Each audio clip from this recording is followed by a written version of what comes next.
To our esteemed school principal, Dr. Jocelyn Corrales Pasak, to our beloved barangay captain Gonzalo P. Antonio Jr., to our hardworking teachers, to our beloved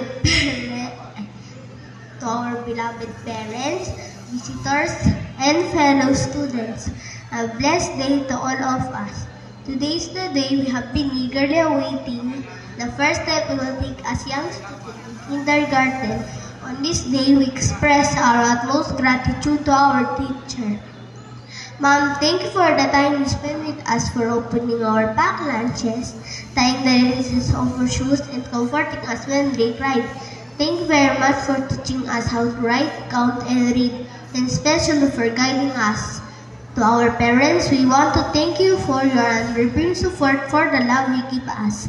Whether in our mischief or kindness, you are always there. Mama, Papa, you are the reason why we are here today. Thank you very much, and we love you to my classmates and friends.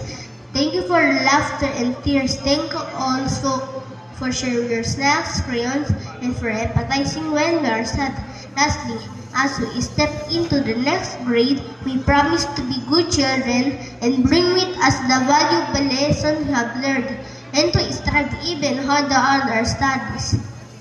Thank you very much, and congratulations to the children of yesterday's dream match of 2023-2024. Thank you.